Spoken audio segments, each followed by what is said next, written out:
anak sekedar pintar, kalau karakternya nggak bagus, nggak berguna juga saya bilang. Iya. Karena ya jujur saja sebenarnya negara ini bukan kekurangan orang pintar, tapi kekurangan orang jujur. Saya tidak sependapat bahwa karakter itu dititipkan di sekolah, enggak. Betul. Pendidikan itu dari rumah mulai. Anak yang karakter baik di rumah, sekolah tinggal melanjutkan kebaikan itu dengan kebaikan yang sama. Pondok dan sekolah berasrama itu bukan tempat penitipan anak. Orang tua yang tidak sholat tidak akan bisa memaksa anaknya untuk menjadi orang yang taat sholat. Benar, itu percaya saya. Orang tua yang tidak berpuasa tidak akan mungkin bisa mengajarkan anaknya berpuasa. Mungkin anaknya ikut, tapi dengan kedongkolan. Ada satu sosok yang Irsyad nulis saja saya bacanya nangis, Tad. Iya. Ustadz Ahmad.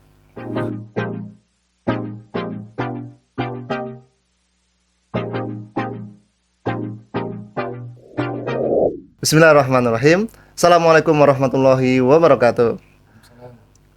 Halo semuanya, selamat datang di kanal YouTube Asidiki Studio bersama saya Didi Saputra dalam acara podcast Asidiki. Alhamdulillah pada hari ini kita kedatangan seorang tamu yang luar biasa. Pemirsa sekalian, seorang ayah dengan 2 orang anak, yang kedua-duanya anaknya di Pondok Pesantren Asidiki. Kemudian seorang guru di sekolah yang cukup terkenal, dan juga seorang penulis tentunya. Selamat datang di studio kami Bapak Pak Burhani. Selamat pagi, Assalamualaikum warahmatullahi wabarakatuh. Waalaikumsalam warahmatullahi wabarakatuh. Sehat Bapak hari ini? Alhamdulillah sehat. Alhamdulillah. Tadi sebelum kita mulai kita sudah banyak berbincang Bapak ya. Iya. Mengenai beberapa hal gitu, menulis dan lain sebagainya.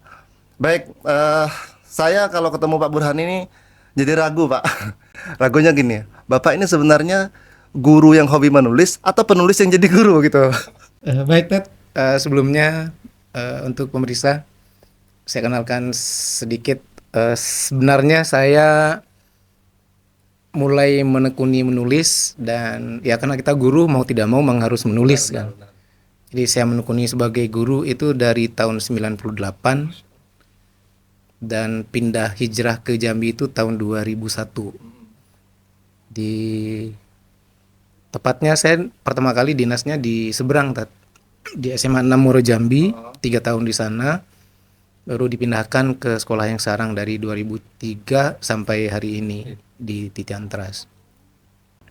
Nah, karena udah disinggung terlebih dahulu, memang anak sulung saya itu merupakan angkatan ketiga di SMA. Asidiki. Iya, kalau waktu di SMP. Oh, tahun SMP ya, ketiga, benar. waktu SMP. Saya ingat kesan dari Pak Petris waktu itu. Iya. Beliau mengatakan bahwa kami ini orang tua nekat yang menyekolahkan anaknya di sekolah yang memang masih sangat darurat waktu itu. Saya ingat benar. sekali waktu datang ke sini masih sangat gersang. Sangat jauh sekali ya. Iya. Berbeda sekali. Masjid saja baru pondasi, baru tiang yang berdiri. Anak-anak sholatnya juga masih di asrama, gabung benar. di lantai 2 yang sekarang jadi kelas. Jadi saya melihat perkembangan Asidiki yang luar biasa ini. Jadi ingat cerita Isra Mi'raj jadinya. Tapi saya kok bisa percaya gitu Pak waktu awal-awal itu langsung, dan kondisi ya kalau secara fasilitas ya sangat jauh gitu kan. Iya. Dan saya yakin Bapak juga punya referensi menyekolahkan anak di tempat lain juga gitu kan. Tapi kemudian jatuh hatinya untuk ananda pertama ya, Irsyad Al-Bikri ya. Iya. Sekarang sudah di Mesir alhamdulillah. Kok bisa mempercayakan anaknya di sekolah yang benar-benar masih baru waktu itu? Jujur saja sebenarnya karena Irsyad waktu SD waktu itu sempat sangat menggemari sains waktu itu. Pernah mewakili sekolahnya ke tingkat provinsi malah di Olimpiade Sains. Orang tua dan anak ya secara umum wajar sih akan memilih sekolah terbaik untuk anaknya. Jadi bayangan semua orang tua untuk anaknya yang tamat sekolah dasar atau sekolah menengah itu akan mencari sekolah-sekolah unggulan. Benar. Cuman sempat berpikir juga saya gitu, anak di sekolah unggulan yang dikejar hanya akademik, lalu apa yang saya mau bawa? Dan jujur dengan istri juga saya ngomong, anak sekedar pintar, kalau karakternya nggak bagus, nggak berguna juga saya bilang. Iya. Karena ya jujur saja sebenarnya negara ini bukan kekurangan orang pintar, tapi kekurangan orang jujur. Nah, Makanya saya tanya Irsyad, abang gimana bang? Udah ya, ayo kita survei ke Asidiki. langsung mau? Iya. Padahal dia sudah sudah punya jaringan temannya Ya, ya, sesama begitu Olimpiade itu benar. sudah mengerucut di satu atau dua sekolah di Benar. Kota Jambi, Oh, iya, iya. masuk dari jalur prestasi. Masya Allah. Tiba-tiba Irsan yang ngomong, ya kita gas dikit yuk. Dan datang ke sini dalam kondisi sekolah yang, ya seperti Pak Petri sampaikan itu, ini orang tua nekat, sekolahnya masih darurat, kok mau dan percaya? Ya karena itu tadi kan, saya percaya bahwa kebaikan itu akan bertemu dengan kebaikan, itu sangat mudah.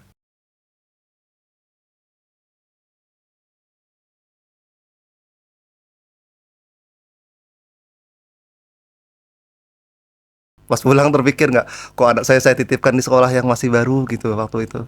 eh saya percaya Tat, karena Heeh. ya jujur saya juga punya impian dulu pengen sekolah di pondok pesantren. Oh, gitu. Saya malah mimpinya bisa ke Gontor. Cuman ya ayah dan emak di rumah juga mikir, ya dari kampung saya mau ke Jambi saja itu 1 hari 1 malam belum tentu nyampe. Apalagi mau ke Jawa yang sangat jauh itu, kata emak, kalau bukan tidak mau mengizinkan katanya, seperti buang anak ke Jawa sejauh itu. Ke Jambi saja kadang 2 hari katanya. Apalagi di Gontor yang di Jawa Timur sana, seperti buang anak, kapan kita ketemu sama anak. Jadi saya pikir saya boleh gagal, tapi anak tidak boleh Oh, gagal. jadi memang cita-cita untuk memasukkan anak ke pondok pesantren tuh memang sudah bulat tuh Pak ya. Iya. Ah, ah. Kemudian anak pertama nih di pondok kan, gitu kan? Gimana tuh rasa rindunya? Setiap orang tua pasti merindukan itu, Tat. Nah, tapi bahagianya sekolah juga memfasilitasi, kan ada jadwal kunjungan walaupun 1 bulan sekali. Kemudian waktu itu saya ingat juga dengan musrifnya Hmm. masih bisa komunikasi. Dan saya tidak pernah datang ke sini, Tat. Setiap kunjungan bulanan itu nanyakan berapa hafalannya. Oh, nggak pernah? Enggak. Dan coba, karena banyak orang tua kan bawa Al-Quran, tes anaknya pada Benar-benar saat iya. kunjungan. Dan saya nggak pernah lakukan itu. Saya hanya nanya ini, abang betah nggak dia Sidiki? Betah ya. Bisa ngikuti semua kegiatan? Bisa. Udah. Jadi selalu 2 itu pertanyaan yang saya ulang-ulang setiap kunjungan. Nah, lalu dari mana saya tahu hafalannya sampai di mana? Lewat Ustadz. Oh, gitu Iya, ya. soalnya Ustadz. Tat, gimana Nah, Mas? pemirsa sekalian, ya kita Bapak Burhani ini anaknya sudah 30 juz ya. Dari SMP, SMA-nya di Asidiki dan sekarang berkuliah di Al Azhar Mesir. Ya, alhamdulillah ketika kelas 11 waktu itu Bapak ya.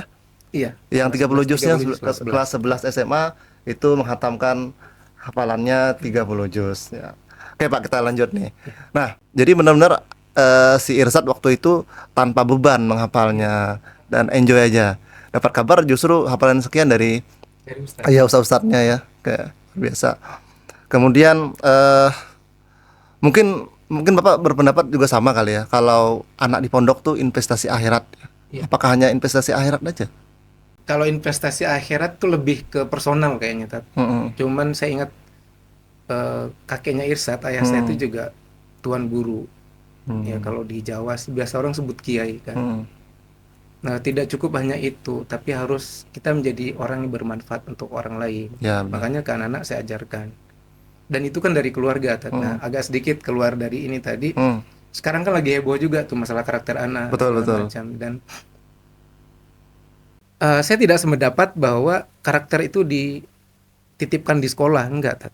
Pendidikan tuh dari rumah mulai. Anak yang karakter baik di rumah, sekolah tinggal melanjutkan kebaikan itu dengan kebaikan yang sama. Nah, kalau anak di rumahnya sudah bermasalah, lalu dititipkan mau di pondok manapun dititipkan, tetap saja karena karakternya sudah gagal dibentuk dari keluarga gitu. Nah, ke anak-anak juga saya sampaikan, Irsad, adiknya juga, bahwa sekolah di pondok bukan hanya sekedar investasi akhirat, saya bilang, tapi memberi manfaat untuk orang lain itu juga sangat penting. Makanya ada unik di sini, Tat. Ya. Mungkin sekolah lain sangat bisa jadi beda gitu. Saya baru bertemu di ISDQ itu, sesama juara kelas itu bersahabat baik, Iya, benar. tidak merasa satu dengan itu saingan. Benar. Karena Irsa dari kelas 7 Benar. sampai kelas 9 dengan orang yang sama bersaing, tapi bersahabat karib Mantap. sampai hari ini. Iya, saya tahu itu. Jadi makanya Ya. memang ini ada yang aneh juga di sekolah, karena saya sebagai guru juga sering bertemu kan. Ada siswa yang paling pintar itu merasa ada pesaingnya di kelas. Tapi di sini saya lihat juara 1, 2, 3 tuh bersahabat karib dari SMP sampai tamat. Ganti-gantian kayaknya dia anunya ya. Iya. Kayak giliran tuh Irsad semester 1 juara 1, temannya juara 2. Iya. Besok Disalip teman lagi tuh. juara 2 yang jadi juara 1 Irsad juara 2 saya gimana Bang? Biasa aja ya. Betul. Ini luar biasa menurut saya, Tat. Jadi lo apa namanya karakter mereka tuh emang sudah tertanam bahwasanya persaingan akademik itu hal-hal yang biasa saja Iya. gitu. Dan keduanya juga 30 juz ya Bapak. Iya. Waktu itu saya ingat ya. Mereka nih bersahabat dengan salah seorang siswa kita juga ya. Pemirsa sekalian, anak beliau, dan keduanya luar biasa, sama-sama 30 juz di waktu yang sama. Iya. Waktu itu. Oke, tadi Bapak singgung ya bahwasanya memang mendidik anak ini bukan serta-merta tugas pondok gitu, Iya. atau tugas instansi pendidikan Iya. gitu. Tapi kan kita sering mendengar tuh, kan anak saya sudah saya titipkan di sini, saya percaya 100% di sini gitu. Gimana tuh Pak? Gini Tat, sebagai orang tua dan juga sebagai guru saya melihat dua sisi itu. Sangat bisa jadi akan ada pemirsa juga tidak sependapat dengan saya mungkin gitu kan. Saya percaya bahwa anak yang dididik dengan baik di rumah dan diajarkan kebaikan dengan nilai-nilai yang benar di rumah itu, di lembaga pendidikan apapun dia sekolah akan baik. Itu pertama. Yang kedua, pada saat kita saja sebagai orang tua gagal mendidik karakter yang baik di rumah, lalu berharap sangat besar kepada sekolah juga salah. Karena sangat bisa jadi apa yang dilakukan oleh sekolah ternyata bertentangan dengan kita di rumah. Itu bisa jadi. Nah, ini kisah nyata. Iya. Ada seorang anak yang disekolahkan di sekolah Islam. Ini nyata. Ustadz cerita dalam forum dengan kita itu. Iya. Orang tuanya tidak menutup aurat. Lalu anaknya ngomong gini, kata Ustadz Ustazah di sekolah, tidak menutup aurat itu berdosa dan tempatnya di neraka. Lalu orang tua yang ngomong apa? Sudah, itu nggak urusan kamu. Kamu belajar saja. Itu urusan orang tua, nggak usah urusan anak kecil. Nah, dari sana kan sudah terjadi pergolakan batin anak kan. Kami di sekolah diajarkan kebaikan, tapi di rumah kok enggak gitu. Nah, tapi kalau di rumah orang tua, ini orang tua yang tidak sholat tidak akan bisa memaksa anaknya untuk menjadi orang yang taat sholat. Orang tua yang tidak berpuasa tidak akan mungkin bisa mengajarkan anaknya berpuasa. Mungkin anaknya ikut, tapi dengan kedongkolan, Allah bapak aja nggak puasa, bapak aja nggak sholat, kok saya dipaksa sholat gitu. Tapi pada saat di rumah nilai itu sudah ditanamkan, anak merasa, oh iya ya gitu. Memang figur di rumah tuh sangat menentukan sekali. Iya, gitu ya. benar sekali. Jadi ketika emang sekolah dan orang tua itu sudah semisi untuk mendidik anaknya, satu visi dan satu misi, jadi memang bagaimanapun tantangan anak itu dia akan, insya Allah akan mengikuti karena ritmenya sama. Di pondok dia diajarkan sholat terus, kemudian sampai di rumah juga suasananya sama yang dia lihat gitu Pak ya. Oke, nah Pak, kemudian kan si adiknya Irsad nih, Gina namanya. Gina juga mengikuti jejak abangnya dari SMP sampai sekarang SMA kelas 10 gitu. Nah, itu gimana kalau Gina sendiri karakternya gimana tuh? Iya. Uniknya apa nih Pak? Setiap anak dilahirkan Bener. dengan karakternya masing-masing kan. Makanya perlakuannya pun tidak mungkin sama gitu kan, apalagi anak perempuan. Tapi memang si anak perempuan katanya lebih dekat ke ayahnya, dan itu memang benar gitu. Pada saat misalnya dengan ibunya nggak mempan dirayu untuk ini, pasti dia ke saya juga. Tapi untuk ya tanda petik ya pemirsa, bahwa untuk sebuah kebaikan, jika sudah kesepakatan tidak, karena ini berkaitan dengan kebaikan anak, ya sudah. Saya dengan ibunya tidak akan berseberangan, sudah mengatakan tidak lalu saya iyakan, itu tidak. Supaya anak tahu bahwa tidak semua keinginannya harus dipenuhi. Nah gitu Tat. Bukan kejam sama anak, bukan itu. Saya ingat waktu saya kecil itu Tat. Kalau sudah mendekat waktu subuh, kalau saya belum bangun, sama ayah saya tuh digendong ke masjid. Nah, saya terbangunnya itu karena wudhu di air pegunungan itu kan langsung apa gitu. Dinginnya luar biasa. Benar. Itu. Di kampung saya yang di puncak di sana itu dinginnya luar biasa, dan di muka saya tuh udah kena air pegunungan yang sangat dingin. Jadi tahu sholat itu memang harus seperti itu. Nah, kalau kita kan kasihan. Benar. Apalagi misalnya anak kita di pondok kan di sini Iya. dibangunkan selalu pagi, sampai di rumah kan ada orang tua, wah kasihan di pondok kan selalu bangunnya Iya, biarlah udah. libur dulu gitu ya. Iya, akhirnya di rumah tiba-tiba sholat subuhnya udah jam setengah 7 gitu. Nah, Benar. saya nggak mau, Tat. Iya. Kadang rame di rumah kalau sudah soal sholat subuh membangunkan anak pagi, itu meriah di rumah itu. Hmm, Karena tradisi baik di sekolah yang dulu dulu juga kita ajarkan di rumah tuh tidak boleh berubah gitu. betul. Ya, terkait tadi ya, memang orang tua kan banyak ngeluh juga ya kan. Kuy, kenapa yang susah masih sholat subuhnya bangun susah gitu nah. Karena emang mungkin tadi ya pembiasaan di rumahnya agak berbeda dengan di sekolah gitu. Kalau di sekolah mungkin nggak mempan di pelan-pelan agak digebrak sedikit ya kan gitu atau bagaimana. Apalagi ada sanksi kan, Iya, sanksi mereka hukuman gitu. harusnya kalau menurut saya orang tua juga harus lebih bisa lebih keras tentunya ya kan kalau memang Iya, untuk kebaikan heeh, anaknya gitu. iya, benar Bukan saja. berarti eh, membenarkan kekerasan seperti Benar. itu. Nah, kemudian Pak, eh tadi kan kita lanjut misalkan ke abangnya si Irsat, dia punya hafalan yang alhamdulillah bagus ya kan, 30 juz. Ini kalau Bapak sendiri gimana cara anak-anak merawat hafalannya? Ini kan lebih susah kan biasanya. Iya. eh Unik juga sih, Tat. Sampai Ustadz di sini juga tahu Irsa itu seperti Iya. apa gitu. Bukan nggak pernah main gitu. Libur di rumah pun waktu sekolah masih nge-game. Saya nggak marah, saya ngomong, Bang, dari tadi, oh iya ya, memang abang main games, tapi sambil murojaah hafalan gitu. Jadi dia sambil bermain pun masih tetap menghafal. Jadi itu yang saya lihat, ngomong ke ibunya, ya udah biarkan saja. Jadi tidak saya marahi dia pegang handphone, tapi dia sambil pegang handphone pun waktu sekolah dia tetap masih sibuk dengan hafalannya. Ya kalau Ya. anak-anak yang lain mungkin kalau sudah main games itu Lepas. hilang semuanya. Ah, Jadi memang fokus ke sana. Kalau dia enggak. Dan saya pantau kan sambil dia baca mata, ya main game kan nggak mungkin pejam mata kan. betul. Tapi dia udah pejam mata kayak gitu tapi pegang handphone udah berarti lagi hafalan. Jadi kayak Luar begitu. biasa. Jadi memang dia punya cara yang unik sendiri ya untuk Iya. merawat hafalannya gitu. Memang nggak perlu dipaksa-paksa juga ya. Jadi semengalirnya dia aja. Dia merasa punya tanggung jawab sendiri untuk kalau anak sudah menghafal sekian nih, ada rasa sayang untuk kalau lupa gitu. Luar biasa. Sampai sekarang pun masih, Tat. Oh Walaupun gitu. dia sudah di Al Azhar Kairo, Heeh. apalagi ngambil jurusannya juga yang tidak ringan kan, Betul. Al-Quran dan tafsir itu dia sampaikan, Bang, tugas kamu berat. Saya bilang benar ya.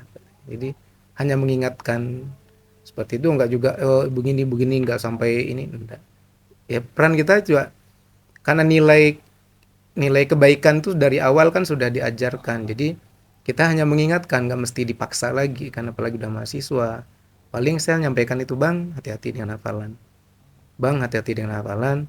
Apalagi kamu di Al Azhar Kairo, ambilnya Al-Quran lagi. Saya bilang tidak semua orang mampu bertahan di sana. Sudah berapa semester nih Pak? Dia kayaknya baru selesai ujian semester 5 deh. Semester 5. Karena di Al Azhar itu baru tahu juga saya gitu Heeh. kan, dia cerita semester 1 sampai 4 itu belum ada jurusan. Oh gitu. Karena di Usuluddin tuh ada jurusan beda kan, syariah kan nggak ada jurusan katanya. Kalau di Usuluddin semester 1 sampai 4 itu sama semua. Di semester 5 nanti baru penentuan jurusan. Heeh. Jadi dia alhamdulillah sesuai dengan keinginan awalnya memang mau ambil Al-Quran dan tafsir, Iya. makanya dia fokus di sana. Oke, luar biasa ya. Belum pulang sama sekali?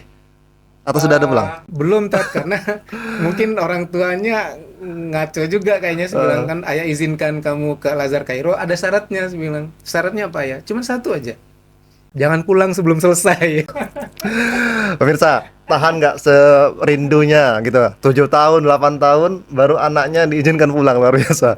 Jadi sudah diikat dalam perjanjian di awal ya. Ke Kairo, jangan pulang sebelum lulus Selesai LC ya. ya, sebelum selesai LC, belum lulus belum. Sebenarnya nggak kejam juga sih, Tat. Itu sebuah motivasi bahwa dia harus bertanggung jawab dengan pilihannya. Benar. Gitu. Kalau setiap tahun pulang, anak juga mikir, Tat. Heeh. Tiket pesawat PP berapa Iya, ya dari iya, Indonesia benar. ke Kairo. Jadi dia tahu, oh iya mending saya nabung. Heeh. Dan itu sudah terlatih dari kecil, Tat. Irsat Iya. itu dari SD udah punya tabungan luar biasa gitu. Oh. Dia tamat masuk Asidiki semakin banyak tabungannya. Jadi uang jajannya untuk ditabung. Yes, memang habit ya sudah dibentuk Iya, dari mungkin kecil. nggak percaya mungkin Ah, Ustaz. Dia tamat SMA Asidiki itu tabungannya puluhan juta. Masya Allah. Nah, jadi Luar itu. biasa. Jadi gitu ya. Memang orang tua dan sekolah punya apa namanya visi dan misi yang Iya, sama gitu. benar. Kemudian alhamdulillah anaknya pun setelah lulus itu dididik dengan cara yang tidak berubah gitu. Nah, Iya, benar. diberi kepercayaan, kemudian juga anak merasa punya tanggung jawab terhadap apa yang dia miliki gitu, Iya, benar, terutama Pak. hafalannya gitu ya kan. Mm.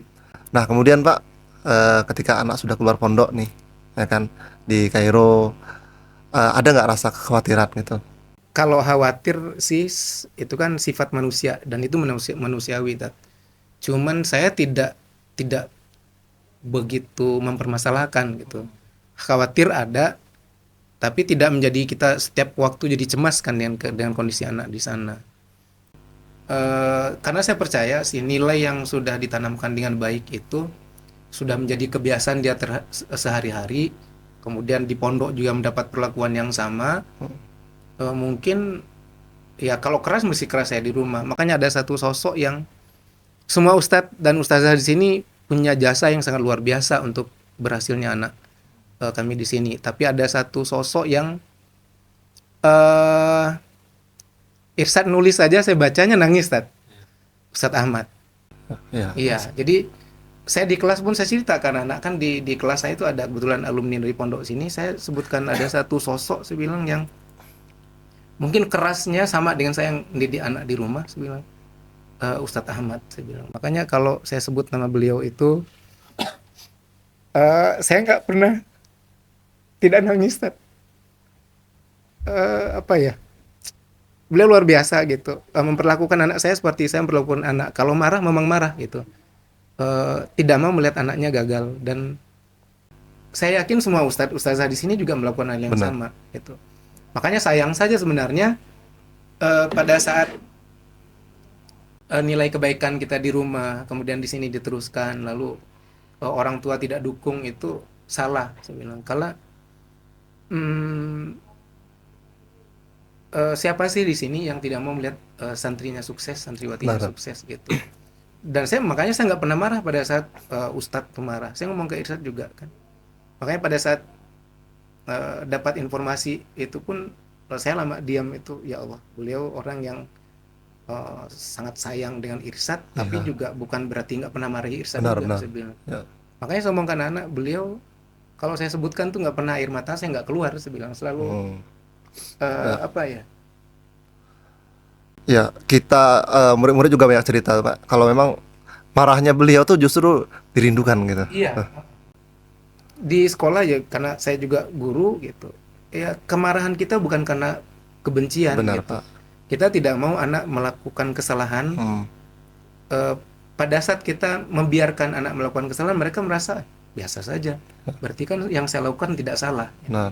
Nah pada saat itu sudah terekam di memori anak sampai dewasa jarang bisa berubah karena apalagi usia-usia SMA itu kan usia yang proses terakhir menanamkan nilai. Pada saat kuliah nanti dosen masa bodoh kan. Benar. Mau kamu ngerti, Iya. mau kamu paham, mau kamu masuk, mau tidak, yang jelas tidak sesuai dengan aturan kehadiran nggak bisa ujian. Benar. Nggak peduli dosen karakter mahasiswanya mau Hmm. seperti apa, tapi di sekolah sekecil apapun kesalahan anak jadi perhatian gitu. Nah tinggal ya kami orang tua gitu support menjadi bagian dari support sistem sekolah atau tidak. Nah yang sering kan berseberangan tak Hmm. tujuan sekolah bagus mendidik anak lalu orang tua memberikan perlawanan. Nah di sini baru mulai Iya. yang mudah-mudahan tidak di pondok Benar, kita benar. mudah-mudahan. Jadi guru merasa gimana ya kita memperlakukannya harus sama seperti di rumah dia gitu Iya, ya. Mungkin dia di rumahnya memang terbiasa semuanya dilayani, sementara iya kan di benar. pondok nggak bisa seperti itu ya Pak Benar. ya. Harapan nih kalau sudah anandanya lulus kuliah, mana? Eh, s- saya sih Diizinkan nggak ngabdi ke sini lagi? saya berikan kebebasan ke Kebebasan. anak-anak. Heeh. Jadi Irsyad pun nggak pernah saya, oh kamu harus jadi ini jadi Iya, itu enggak. heeh. Karena saya percaya kebaikan itu selalu punya tempat dimanapun. Benar. Nah kemudian apalagi dia alumni pondok mau Oh, dimanapun saya bilang apalagi di kampus pun dia sangat aktif di senat. oh iya, Iya heeh. jadi dia KMJ sangat ya aktif istilahnya. iya. Enggak, di Usuludin punya senat Universitas Fakultas sendiri. Usuludin namanya Tat. Oh, gitu. Itu khusus mahasiswa Indonesia punya Ya, ya. organisasi di kampus yang diakui oleh Al Azhar. Mm. Jadi saya biarkan, silakan bang, tapi ingat tugas utama kuliah, kemudian hafalan. Tidak saya larang dia ikut. Organisasi. Ya dengan ibunya juga saya kasih tahu kan, besok terserah dia mau kemana, mau mengabdi di mana, ini segala nggak ada masalah. Ya. Jadi memang Bapak mempercayakan sepenuhnya kepada Anandanya ya untuk Iya, pilihannya, dan kan sudah yakinlah dia akan bertanggung jawab dengan apa yang dia miliki, iya benar. dengan keilmuan yang dia miliki. Ya, kita berharap memang Ananda yang pulang nanti ya bisa menjadi Iya, pembaharu umat, amin. insya Allah. Amin ya rabbal alamin. Oke Pak, apa nih pesan untuk orang tua yang memondokkan anaknya? Ada nggak? Eh, ya pesannya mungkin lebih ke diri sendiri juga, Tat. Mungkin bapak ibu yang emang sudah punya niat menyekolahkan anaknya di pondok. Eh, Mari kita mulai dari diri kita sendiri sebenarnya, Tat. Kalau memang nilai kebaikan itu memang sudah ditularkan dari rumah, pondok itu tinggal memoles melanjutkan apa kebaikan yang sudah kita ajarkan itu. Tapi kalau di rumah kita sendiri itu tidak terjadi, lalu menitipkan ke pondok bakal anaknya menjadi lebih baik, bisa sih bisa, Tat. Tapi memang perlu energi yang luar biasa juga. Nah, ya karena itu tadi seperti yang dari awal kita cerita kan, kita ajarkan nilai kebaikan di sini, pada saat di rumah anak tidak menemukan nilai yang diajarkan di sekolah, itu ada perang batin yang ada pergolakan dalam batin anak yang Mana mungkin yang dia harus kan, saya ikutin gitu? iya ini yang benar yang mana. Iya Di benar. sekolah, di pondok kami diajarkan seperti ini, tapi di rumah tidak menemukan. Ya mungkin bisa jadi orang tuanya kok sholatnya Bolong-bolong ya. iya gitu, kemudian puasanya juga, tapi nasihatin anak. Nah itu sebenarnya mulai dari kita, niatnya bukan biar anaknya jadi baik lalu di pondok. Kalau di rumah sendiri Oh, belum baik akan ya. berat. Dan makanya saya selalu sampaikan itu, pondok dan sekolah berasrama itu bukan tempat penitipan anak. Jadi saya selalu ulang-ulang juga itu. Kalau kami orang tua menganggap bahwa pondok itu tempat menitipkan anak, ia hanya sebatas melepaskan kewajiban kami orang tua, tidak perlu ngurus anak. Tapi pondok sebagai tempat anak menempa diri, karena nilainya sudah kita ajarkan di rumah, kemudian didukung oleh sekolah. Pada saat anak pulang ke rumah pun nanti tidak ada benturan nilai yang Benar. diajarkan gitu loh. Ya, Jadi kalau hanya yang penting udah kamu masuk pondok, terserah lah nanti, itu ya. nggak bisa. Dan kalau sudah seperti itu ya hasilnya juga terserah Hasil juga terserah kan. juga ya. Terserah nanti gimana anaknya. Iya, Nggak pernah dievaluasi dan semacam. mm-mm. Karena yang mau mengevaluasi juga bingung dia Benar, mengarahinnya tak? Benar seperti sekali. apa. Nah, pemirsa di rumah, eh, jadi memang mendidik anak atau menitipkan anak di pondok pesantren itu eh, secara tidak langsung kitanya juga sebagai orang tua tuh jadi mondok gitu. Iya, Yang awalnya kita mungkin pemahaman agamanya masih terbatas, tetapi dengan memondokkan anak kita di pondok pesantren, jadi memang harusnya kita juga belajar lebih Pak ya. iya, benar. Jadi oh biar memang tidak ada tadi nilai yang berseberangan Iya, antara benar. kita dan Heeh, orang tua. Contoh saja misalkan buka aurat nih anak heeh. laki-laki atau perempuan. Nah, kalau di rumah apa namanya dia suatu keluarga tuh enjoy aja Iya, benar apa sekali. namanya anaknya pakai celana pendek Heeh, keluar kemana-mana mm, gitu. mm. Sementara kan di pondok Diajarkan, kita diajarkan untuk aurat iya, benar. sempurna Heeh. gitu. Nah, Bapak Ibu di rumah dimanapun berada, luar biasa perbincangan kita pada hari ini. Kita kedatangan sosok ayah ya, dan juga beliau juga seorang pendidik dari saya katakan di awal. Jadi banyak tahu juga tentang bagaimana karakter anak sekarang zaman sekarang di sekolah gitu. Nah, kami berharap kepada Bapak Ibu terutama yang anaknya di Pondok Pesantren Asidiki, memang benar-benar pendidikan anak-anak kita tidak serta-merta kita titipkan di pondok pesantren, tetapi juga di rumah kita menjadi pesantren yang terbaik juga untuk semua anak-anak kita. Mungkin Bapak, terima kasih atas perbincangan Iya, kita terima pada kasih, hari ini, Tat. luar biasa Iya, sekali. Dan kami berharap apa namanya silaturahmi kita tidak terputus gitu, amin, selalu amin. terjaga, dan kami berharap memang semua orang tua menjadi apa namanya mitra terbaik sekolah dalam mendidik anak-anaknya. Iya, benar sekali. Kita sebagai orang tua cemas dan melaporkan ke sekolah jika memang ada hal-hal yang tidak sesuai dari anak kita ketika mereka lakukan di luar gitu. Iya. Gitu. Mungkin demikian ya perbincangan kita Pak hari ini. Ya, makasih. Oke. Ya. Kesan terakhir Pak untuk anak pondok terakhir. Untuk anak yang sedang mondok. Mungkin ada yang nonton juga ya anak-anak gitu. Pesan saya sih jadilah yang terbaik dalam melakukan kebaikan. Kadang ada juga orang yang selalu pengen baik tapi dia juga belum baik gitu. Jadi anak pondok harus jadi yang terbaik dan umat menunggu kalian semuanya. Jadi anak pondok harus menjadi leader dalam semua aspek. Jadi perilakunya harus menjadi yang terbaik, akademiknya juga baik. Iya. Jadi gitu.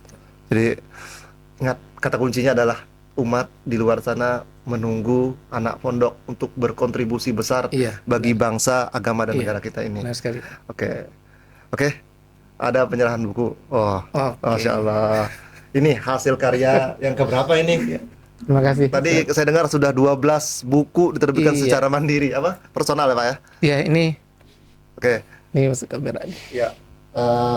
Jadi Heeh. Bu Hani akan menyerahkan buku Iya, untuk sekolah. Ini untuk Ada- sekolah ini. Masya Ini Allah. ada buku, ada 3. Kami sambut, kami terima Pak. Iya. Terima Pertama, kasih, Pak. mimpi itu nyata. Wah, ini cocok dibaca oleh guru dan anak-anak. Berani lawan korupsi. Wih, seorang guru ceritanya korupsi. Itu Luar buku biasa. bersama. Buku bersama. Dengan Oke. tim media guru. Kemudian juga ada buku bersama Percayalah Kekuatan Cinta. Oke, luar biasa. Terima kasih Bapak Iya, sudah hadir terima kasih, bersama kami dan terima Iya. kasih oleh-oleh yang luar biasa. Iya. Ini makanan bergizi untuk hati kita ini. Iya, Masya terima Allah. kasih, Pak. Oke, terima kasih.